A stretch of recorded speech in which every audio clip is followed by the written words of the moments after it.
Salut, re-bienvenue à l'appel de l'absolu avec Charles et Willy sur cette réponse à l'absolu. On est un des premiers dans l'histoire de France à s'être intéressé ou s'être éveillé ou s'être converti, pour utiliser un terme sociologique, à la conscience de Krishna. Le sujet du jour, Willy va nous le dire. Le sujet du jour, c'est trouver Dieu dans la matière. Parce que parfois, on peut penser que la matière, créer vraiment un schisme entre l'esprit et la matière, on pourrait dire, ou la spiritualité et la matière, et ça peut découler vraiment à moi je trouve, à une mauvaise compréhension que la matière, elle est mondaine, elle est sale. Profane, et tout ça découle sur que le corps, il est sale et profane, et jusqu'à des sortes d'aberrations, on pourrait dire. Je pense que c'est important d'explorer, parce que c'est vrai que dans nos textes, parfois, c'est marqué, effectivement, ce monde, c'est un monde de souffrance, et la matière, elle est limitante, etc., etc.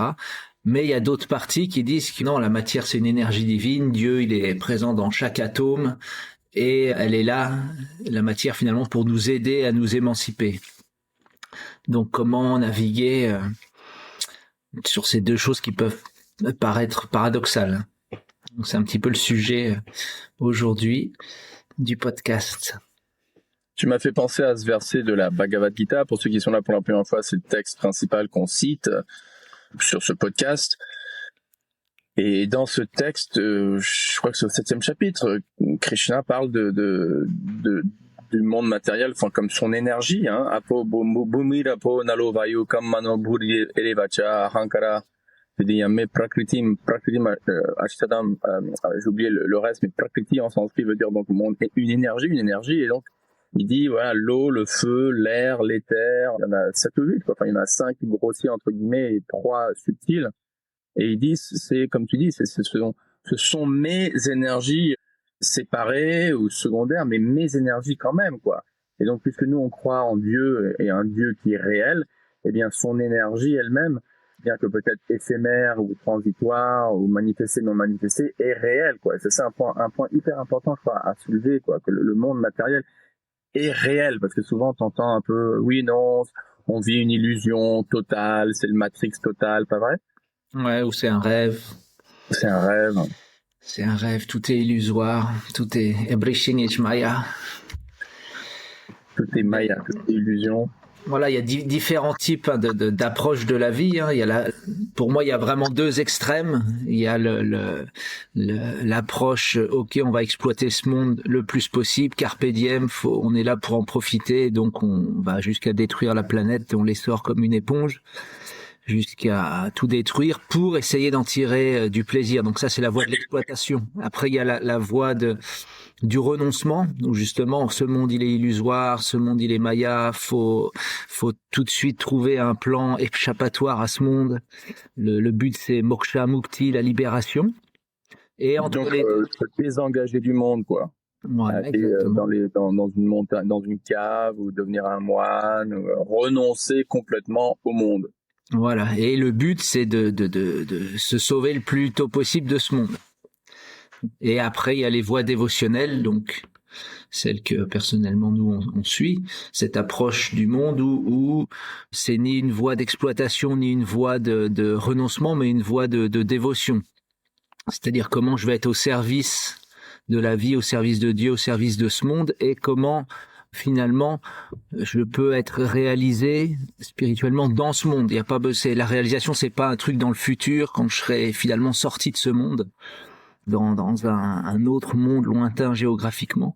Mais ici et maintenant, il est possible de pratiquer la bhakti et d'expérimenter la bhakti, la dévotion. J'en parlais hier dans une petite vidéo que j'ai faite sur YouTube à propos sur ce point précis d'artificiellement renoncer à nos devoirs ou à nos responsabilités ou au monde matériel, quoi. Et j'ai pensé à l'exemple d'Arjuna, encore une fois en citant la Bhagavad Gita. C'était un homme de famille, un politicien ou un dirigeant de nation, Et il voulait abandonner tout ça précisément, quoi, au nom de la spiritualité. Et t'as Dieu lui-même qui lui dit non, Coco, tu continues ton devoir, mais tu changes ta conscience, tu deviens détaché du résultat de tes efforts, et tu changes ta conscience disons d'égoïsme à un amour désintéressé envers moi. Tu offres ce que tu fais à moi. Tu vis en sacrifice pour moi, mais tu vis dans ce monde quand même. Tu agis dans ce monde. Exactement, ouais. Exactement. Et d'ailleurs, moi, je me souviens la première fois que j'ai lu la Bhagavad Gita, j'étais objecteur de conscience. Donc, pour les plus jeunes qui ne savent pas ce que c'est que l'objection de conscience, et à l'époque, il y a eu une époque en France lointaine où on était obligé de faire le service militaire. Mais il y avait quand même un petit échappatoire, c'était de dire, dû à mes convictions, je veux pas apprendre à tuer des gens, je veux pas porter des armes, donc ma conscience me fait objecter. On appelle ça l'objection de conscience. Et donc, au lieu de faire 1 an de service militaire, on faisait 2 ans de service à service civique, une sorte de service civique.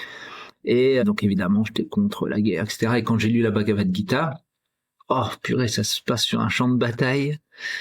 Et j'étais complètement d'accord quand j'ai lu le premier chapitre où Arjuna il dit non, moi je vais pas me battre parce que ceci, parce que cela. Il y a plein de super bons arguments, en tout cas je trouvais. Et quand Krishna au début du 2e chapitre il dit non. En fait, il va falloir que tu te battes. J'étais outré. Parce que j'avais vraiment une compréhension très littérale de la Bhagavad Gita. Mais comme tu dis, c'est un encouragement à faire son devoir dans ce monde. Finalement, le Kurukshetra, ça représente... En fait, donc le champ de bataille où se déroule ce dialogue entre Krishna et Arjuna. Voilà, c'est sur un champ de bataille. Donc c'est intéressant parce que parfois on pense que le yoga, parce que le Bhagavad Gita, c'est quand même un des plus grands textes sur le yoga, l'union. D'ailleurs, traditionnellement, même chez Srila Prabhupada, il a fait une traduction un petit peu différente de chaque chapitre, mais chaque chapitre, les 18 chapitres, c'est un yoga particulier. Ça finit par le mot yoga, avec Karma Yoga, Jnana Yoga. Et le premier, c'est Vishad Yoga, qui est le yoga du désespoir. Et donc ça, c'est un concept très bien pratiqué, parce qu'on est tous dans ce monde, on traverse tous des moments, on est désespéré, et c'est un super moteur, ou un super carburant pour la prière, et donc pour l'union au divin. Et donc pour un texte sur le yoga, souvent on pense le yoga, ça se fait dans une jolie salle, sur un tapis de yoga, ou alors au bord d'une rivière avec des petits oiseaux et la rivière qui coule. Et là, ce qui est intéressant, c'est que ce texte-là, il est donné au milieu d'un champ de bataille, au moment le plus tendu, quoi, au moment où la guerre va commencer. Pour moi, c'est vraiment un bon petit clin d'œil sur le fait que le yoga il se pratique là, ici, maintenant, dans le Kali Yoga. Il peut se pratiquer au milieu d'une ville, dans une vie où il y a beaucoup de challenges. Donc ça, c'est vraiment un point pour moi hyper intéressant. La Bhagavad Gita, elle est très applicable à notre vie ici et maintenant. Un des saints dans la tradition Vaishnava, ou Gaudiya Vaishnava, Rupa Goswami, que je connais bien sûr, mentionne ce concept de Yukta Vairagya. Je crois pas que c'est une bonne idée d'en parler un petit peu. Mm-hmm. Parce que quand t'as choisi le sujet pour cette semaine, donc voir Dieu dans la matière, j'ai tout de suite pensé à ce concept de Yukta Vairagya qu'il énonce dans son livre le Bhakti Rasamrita Sindhu, et c'est un point, je crois, hyper important. Je crois même pour déjà pour les pratiquants, pour les dévots de Krishna, les dévotes de Krishna, parce que je crois qu'on le fait un peu mal, quoi. Dans la communauté Krishna internationalement, je crois, en dehors de l'Inde, paradoxalement, on le fait assez mal. Alors qu'est-ce que c'est Yukta Vairagya, donc le renoncement. Vairagya en sanskrit, renoncement, le renoncement, mais Yukta veut dire littéralement connecté ou approprié ou bon, dans le sens en opposé à artificiel ou pas approprié. Et en fait, ça veut dire quoi? Ça veut dire la matière, au lieu d'être renoncé artificiellement, tout ce qui est matériel doit au contraire être engagé au service de Dieu. Et quand la matière est engagée au service de Dieu ou dans le service de Dieu, elle reprend sa qualité spirituelle, quoi. Elle redevient spirituelle. C'est comme, et je crois que l'exemple que Prabhupada donnait, c'est tu prends une tige de métal, ou tu vois un gros bout de métal et tu mets dans le feu. Une épée, tu la mets dans le feu, ben à un moment, elle devient feu, quoi. Elle devient rouge comme le feu, elle prend les qualités du feu. Donc effectivement, ouais, en reconnectant la matière à sa source, c'est-à-dire au divin, alors la matière, elle se respiritualise. Donc là, le Dieu, on pourrait dire, qui était caché, le divin qui était caché dans la matière, se manifeste finalement. Et pour revenir sur le mot Vairagya, excusez-moi, là, il y a un tracteur qui passe. Vairagya, c'est une autre traduction, c'est rag, c'est l'attachement, et vai, c'est un très spécial. Ça veut dire le renoncement, mais comment par un attachement très spécial à quoi justement au divin. Donc développer un goût supérieur. Parce que parfois le mot renoncement, justement, ça on peut l'interpréter comme artificiellement renoncer à des choses. Non, Krishna il dit dans la Bhagavad Gita, si tu le fais artificiellement, ça marchera pas. Ce qu'il faut, c'est un goût supérieur. Et Vairagya, une traduction, c'est ça, c'est un attachement à quelque chose de très spécial. Notamment Dieu, quoi. Exactement. Dieu justement qui va se manifester à nous à travers la matière aussi, quoi. Comment, avec la matière, je peux m'extirper spirituellement. Chez Prabhupada, il prend un bon exemple aussi. Il dit quand on a une épine dans le doigt, c'est avec une autre épine qu'on l'enlève. Donc quand on est englué dans la matière, c'est pas en renonçant à la matière, mais c'est en utilisant la matière, mais de façon appropriée, qu'on va pouvoir s'en extirper, on pourrait dire. Et quand on n'arrive pas à voir la connexion que tu as bien expliqué, la connexion divine qu'il y a dans la matière, parce que la matière, encore une fois, étant une énergie de Dieu, et donc, comme tu dis, même la matière, d'une manière dissimulée, c'est quelque chose de divin. Quand elle est connectée à Dieu, moi j'ai envie de revenir à ce truc dont je parle sans arrêt, si tu veux bien. On a fait tout un épisode dessus, tu sais, sur est-ce qu'on doit tout indianiser, et le vestimentaire, par exemple. Et si tu me permets, juste quelques secondes dessus, je trouve que, par exemple, dans l'historique du mouvement Hare Krishna ou de la conscience de Krishna ou du Vaishnavisme, du Sanatana Dharma en Occident, donc première, seconde génération, donc depuis 60 ans, quoi, on voit, à mon avis, un renoncement artificiel, précisément et spécifiquement, par exemple, dans l'exemple du vestimentaire, parce qu'on n'arrive pas à voir le divin dans les vêtements occidentaux, tu vois, tout bêtement, quoi. Et donc, au lieu de dire, bah attends, un vêtement, c'est un vêtement, et que ce soit un vêtement occidental propre, modeste, ou un vêtement indien modeste, propre aussi, ah non, puisque c'est occidental, c'est pas spirituel, et donc on va continuer à imiter comment les gens s'habillent en Inde, même si ce sont même pas des dévots de Krishna. C'est juste une sorte de manière culturelle de s'habiller. On va faire ça et ça, on va appeler ça un habit spirituel. Par contre, un pantalon et une chemise, ou tu vois, une jupe propre. Ah non, ça, on n'arrive pas à voir Krishna là-dedans, quoi. On n'arrive pas à voir Krishna là-dedans. Et donc, on est incapable de l'engager ou de les engager au service de Dieu. Et c'est une erreur monumentale. Ça, c'est vrai, c'est une erreur. Excuse-moi d'utiliser l'exemple du vestimentaire encore, mais je crois que c'est un bon exemple, quoi. Mais c'est ouais, bah pour résumer, c'est très souvent, on est plus attaché à la forme qu'à l'essence. Et si la forme elle change, et c'est ça qui va donner d'ailleurs souvent des guerres de chapelle, etc. C'est que si la forme elle change, si on n'a pas réussi à trouver l'essence dans notre propre voie et à vraiment goûter l'essence, on va pas arriver à goûter l'essence dans d'autres voies ou même dans notre propre voie, mais présentée sous une forme un petit peu différente. Et parce qu'on est trop attaché à notre forme, on va juste pas être d'accord. Bhaktivinoda Thakur, il en parle de ça, hein, qu'il y a différents niveaux d'attachement. Il y a l'attachement vraiment à la forme grossière. Et on peut voir par exemple, les dévots, souvent, ils ont le crâne rasé puis une petite touffe de cheveux à l'arrière, alors que les moines chrétiens, ils ont l'endroit où il y a touffe de cheveux rasé puis le reste des cheveux. Donc, c'est complètement inversé. Et en plus, c'était moi. La majorité des dévots sont même pas moines, ils sont mariés. Exactement. Il y en a qui vont prier, par exemple à l'église, ils vont prier en se levant, hop, on se lève. L'islam, ça va être en se mettant à quatre pattes. Donc il y a plein de formes différentes, mais l'essence c'est la même. C'est comment adorer Dieu, adorer le divin. Et donc ce truc pardon, vas-y s'il te plaît. Vas-y. Bah je dis si on n'arrive pas à vraiment trouver l'essence dans notre voie, et on va simplement rester attaché à des concepts ou des ou des formes, et on ne pourra pas du tout accepter qu'il y ait d'autres façons de voir, d'autres formes, d'autres façons d'approcher le divin. Un autre exemple auquel je pense, si tu veux, tu mets-toi en muet. 6 secondes pendant que je parle. Il est passé. Ça y est, il est passé.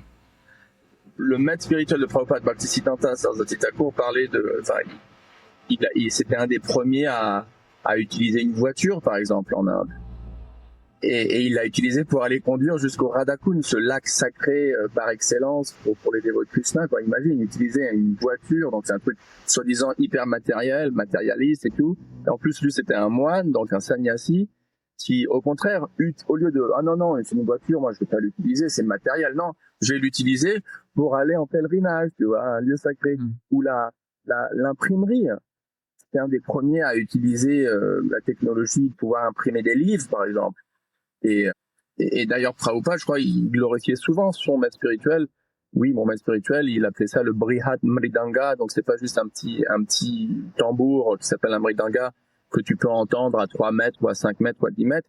Là, c'est une imprimerie tout entière, carrément, qui va imprimer donc des livres et qui vont s'entendre à des kilomètres, à des milliers de kilomètres et des milliers de kilomètres, quoi. Même chose avec l'internet, même chose avec donc toute la technologie. Encore une fois, c'est matériel si c'est utilisé pour notre propre gratification sensuelle, pour l'exploitation d'autrui. Mais si on l'utilise au service de Dieu, ou par exemple au service de la mission par exemple de propager la conscience de Dieu dans le monde entier, bah là, paf, ça redevient, comme tu as dit, sa qualité cachée divine se manifeste pleinement. Et donc là, c'est plus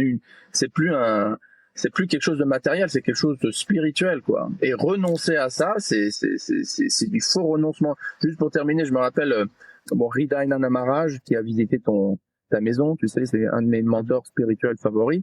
Et une fois, il était avec Prabhupada et Prabhupada se plaignait que ses frères en Dieu le critiquaient parce qu'il voyageait en avion d'un pays à l'autre. Et il lui a dit, est-ce que je devrais être aussi sot ou est-ce que je devrais être un imbécile? Should I be such a fool?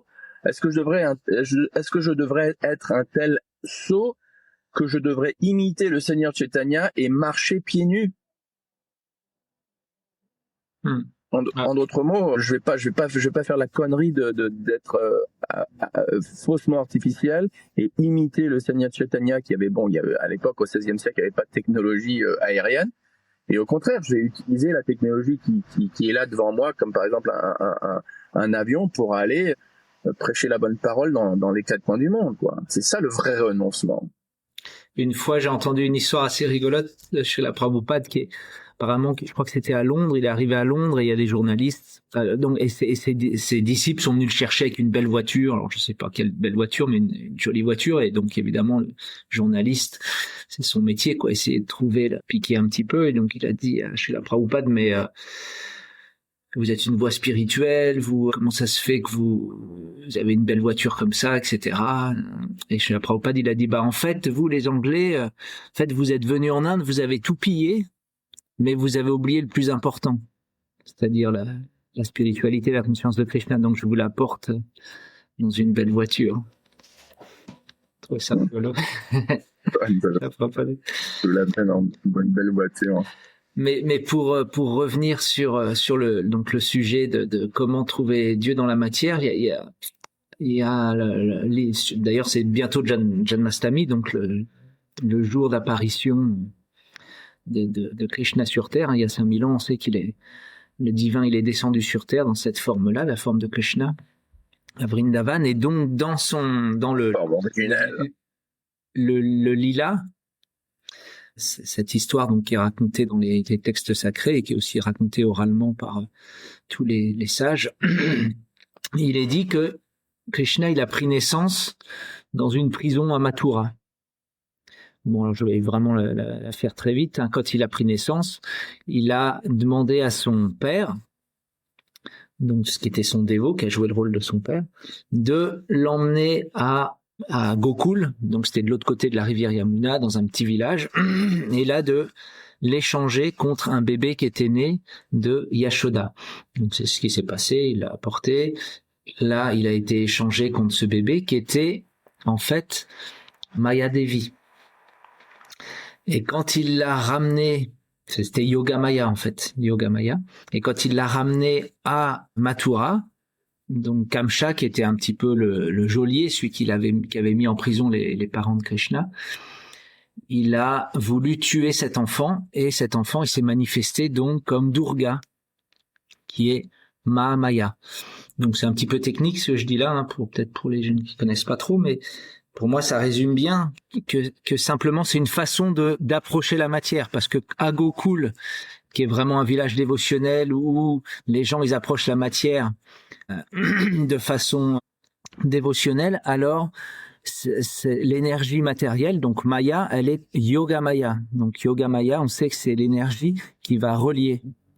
Alors que Kamsa, qui voit la matière comme un moyen de plaisir ou d'exploitation, en fait, cette même Maya, qui a été transportée à Mathura, elle devient Mahamaya, donc l'énergie Durga, l'énergie matérielle qui nous emprisonne un petit peu. Pourtant, c'est la même Maya, elle a été emmenée de Gokul à Mathura, mais elle est simplement approchée de façons différentes par différentes personnes. À Gokul, elle est une énergie d'amour, d'union, qu'on appelle Yoga Maya, et cette même personne, elle devient Durga quand c'est Kamsa qui l'approche, et donc qui est très vraiment la matière à l'état brut, et qui est très conditionnante, on pourrait dire. Donc de la même façon pour nous, la façon dont on va approcher la matière, ce sera soit Durga, soit Mahamaya, donc qui peut vraiment nous blesser, on pourrait dire, si on l'approche, si on veut simplement l'exploiter, ou elle peut devenir Yoga Maya, c'est-à-dire cette même matière qui va devenir notre moyen pour développer l'amour finalement et l'union à Dieu. Et pouvoir voir, comme tu dis, voir Dieu dans la matière, c'est un tel beau cadeau. Il y a ce verset, tu sais, dans Chaitanya Charitamrita, un texte donc plus récent, 16e, 17e siècle. Tabor Jangam Deke Nadeke Dharmurti, j'oublie le reste. Mais c'est un verset qui décrit la vision d'un dévot ou d'une dévote ou d'une âme réalisée, avancée. Et donc le verset dit que ce soit quand un dévot, quand une âme réalisée ou avancée, qu'elle voit un objet qui bouge ou qui est immobile, Staborn Jangam Deke, en fait, quelle que soit la chose ou l'objet que cette âme réalisée voit, elle ne voit pas vraiment l'objet lui-même, mais elle voit la personne suprême qui est derrière, quoi, en fait. C'est comme l'exemple, je crois qu'on l'avait déjà mentionné une fois, mais une maman, par exemple, ou un papa, tu sais, qui voit les petites chaussures de son bébé. Bon, ce sont des chaussures, des petits chaussons, donc c'est matériel entre guillemets, mais il voit les chaussons immédiatement le rappel de leur enfant bien-aimé. Donc il voit pas vraiment le chausson, il voit plus le bébé, enfin leur chéri, quoi. Et donc de la même manière, moi j'en ai pas trop l'expérience, j'aimerais bien de temps en temps, mais et d'ailleurs c'est pour ça par exemple Krishna il dit tu sais dans le 11e chapitre de la Gita il dit je suis ceci, je suis le cela avec plein de belles analogies, je suis l'odeur, je suis la fragrance, l'odeur de la terre. Donc tu peux de l'eau je suis le goût, de l'eau je suis le goût. Donc là, il y a des techniques de pouvoir voir Dieu dans la matière, quoi, que Krishna nous dit explicitement, quoi.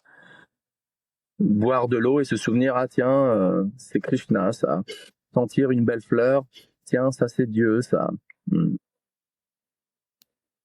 Ouais, il y a vraiment des moyens subtils, comme diraient nos amis bouddhistes, des moyens subtils pour arriver à développer cette conscience. On voit aussi chez les peuples premiers, les Amérindiens, les Aborigènes et tout, ils avaient aussi une approche très sacrée de la matière parce qu'ils arrivaient à rentrer en contact avec le Deva qui était derrière cette matière. Donc, on sait que les Devas, c'est pas non plus Dieu, mais c'est quand même des ambassadeurs de Dieu. Et le fait déjà de pouvoir voir ça, c'est déjà une façon d'approcher la matière de façon très sacralisée.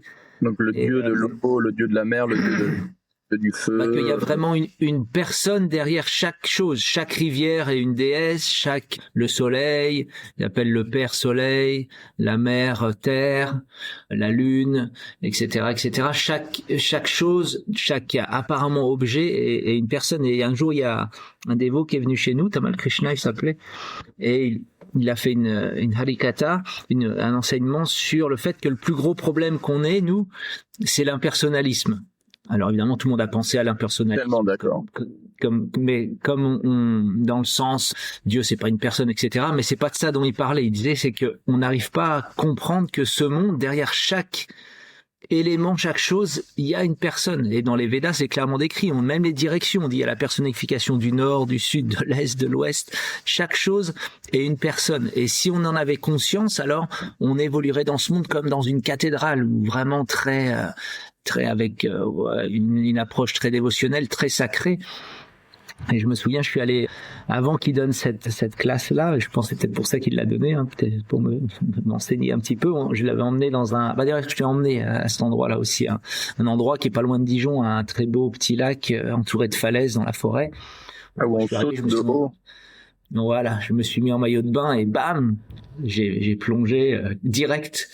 Et puis je me suis retourné, lui il était accroupi au bord de l'eau, il faisait vraiment, tu vois, il a mis 5 minutes à rentrer dans l'eau, et après il m'a expliqué, pour ce que lui il venait du Pérou, il a dit, pour moi dans ma culture, il y a ce lac, il y a une entité qui est là, et il va falloir déjà l'honorer, se connecter avec avant de rentrer dans le lac. Et donc j'ai trouvé ça beau parce que ça permet vraiment un premier pas, on va dire, vers le divin, c'est-à-dire voir vraiment ce monde comme sacré, parce que avoir conscience que derrière chaque élément, il y a un être vivant, une personne avec qui on peut rentrer en contact, offrir nos hommages. Donc on le fait un petit peu, nous, quand on va au bord de la Yamuna ou dans le Gange, il y a toujours cette notion, on offre nos hommages, mais après, dans une rivière X ou Y, on l'oublie un petit peu. Et d'ailleurs, il y a un beau poème, alors il faudrait que je le retrouve, moi je l'ai pas sous la main, mais qui dit en gros, je voudrais pas dire n'importe quoi, mais en gros, si tu vois pas le sacré dans toutes les rivières du monde, alors quand tu seras au bord de la Yamuna, tu verras juste une rivière. Si tu vois pas le sacré dans tous les arbres du monde, alors devant tout l'assis, tu verras juste un arbre. Et ainsi de suite, comme ça, pour montrer que souvent, nous, les Vaishnavas, on a tendance un peu à classifier tout. Ok, tout le c'est sacré, ou la vache, elle est sacrée, mais un chien, on lui met un coup de latte, quoi. Et que dire, trop bizarre. Non seulement voir que voilà, il y a une dignité derrière chaque rivière, où il y a le feu, ou le dieu du soleil, etc. Mais après, t'as la notion de paramatma, on est d'accord. Ouais.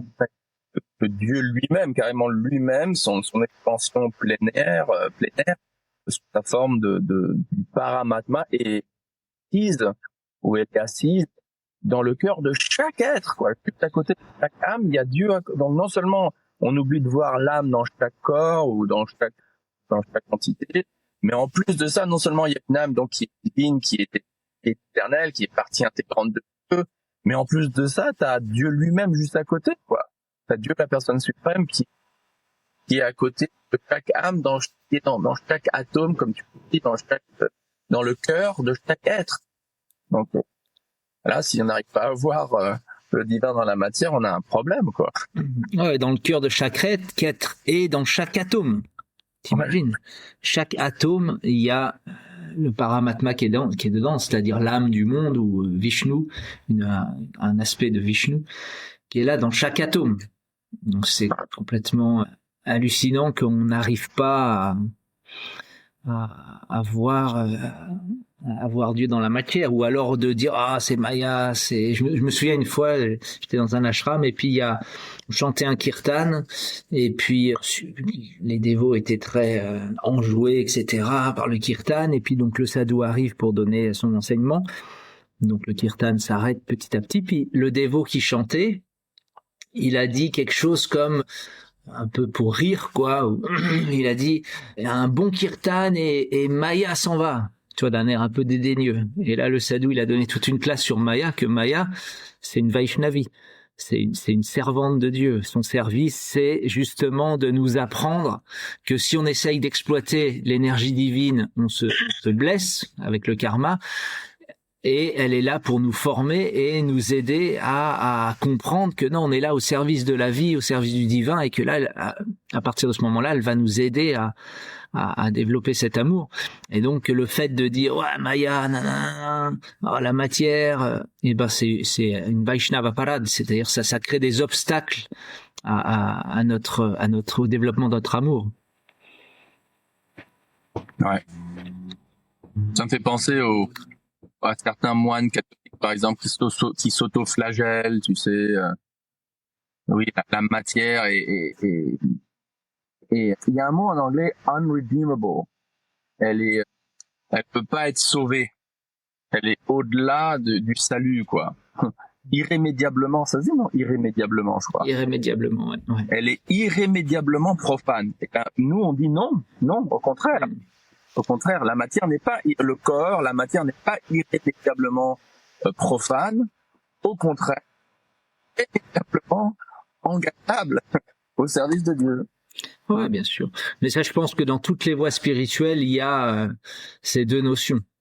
Moi, je me souviens une fois, j'étais en Iran c'est au Zahedan, donc c'est le Baloutchistan iranien, et on est tombé par hasard, c'était l'anniversaire, je crois, de la mort du petit-fils du prophète Mohammed, et donc là, tu pouvais acheter un petit fouet avec des chaînes, et puis toute la nuit, quoi, il tapait le tambour et il se fouettait comme ça, il y a du sang partout, c'était le carnage. Ça, c'est un aspect de l'islam. Mais il y a aussi des aspects dans l'islam où il y a vraiment cette notion de respect de la matière, etc. Et c'est pareil dans le christianisme. Le christianisme, t'as comme tu disais, certains courants qui voient la matière comme complètement profane et d'autres très mystiques qui voient vraiment Dieu dans la matière. Chez les hindous, c'est pareil. Hein, tu vas dans les Himalayas, tu vois des gars qui se transpercent avec, je sais pas quoi, des tridents, qui restent le bras levé comme ça pendant des années. Alors attends, je crois que ton micro il marche plus parce que j'ai l'impression que tu parles, mais je t'entends pas. Allô? Ouais, ça y est, ça revient. Donc je pense que dans toutes la plupart des voies spirituelles, il y a vraiment ces deux extrêmes. Exploitation, comme on disait tout à l'heure, exploitation et renoncement. Donc renoncement, c'est ce qu'on vient de dire, quoi. Voir le corps comme sale, le sexe comme sale, ce monde comme profane, et donc s'auto-flageller quelque part. L'autre extrême, c'est ce qu'on vit dans nos sociétés, quoi. Je suis le héros de l'histoire et le monde il est là pour que j'en profite un max, et sans avoir aucune idée que derrière chaque chose il y a une personne. Ce monde il est vivant, c'est le corps de Dieu aussi dans un sens. Donc je vais l'exploiter. Et il y a la voie du milieu qui est vraiment la voie du service, quoi. Servir, être là, comprendre que je suis là, je fais partie d'un organisme, un grand organisme qui est un aspect du corps de Dieu en tout cas, et je suis là au service de cet organisme et ultimement de Dieu, du divin, de la personne divine. Et je pense que c'est un point hyper important quand on s'engage dans une voie spirituelle, de pas tomber dans le piège du dualisme. Ça c'est la matière, ça c'est l'esprit, ça c'est ceci, ça c'est cela, ça c'est une vache, ça c'est un chien, ça c'est, et de tout séparer comme ça, quoi, et de pas avoir une vision holistique des choses. Super. Écoute, moi je dois me confesser, je dois arrêter de mon côté parce que tu passes pas pur et promis. Attends, parce que là, attends, je te coupe parce que ton micro, c'est tout assuré, quoi. On n'entend vraiment pas ce que tu... Peut-être plus pour arrêter, alors, Marc, j'ai promis une demi-heure et là, ça fait 35 minutes de podcast. Ouais, est-ce qu'on entend vraiment quasiment plus ce que tu dis? Mais... Ok. Merci à tout le monde. Merci à vous d'avoir répondu à l'appel de l'absolu, puis j'espère à bientôt pour une nouvelle exploration d'un des aspects de l'absolu. Ciao, ciao.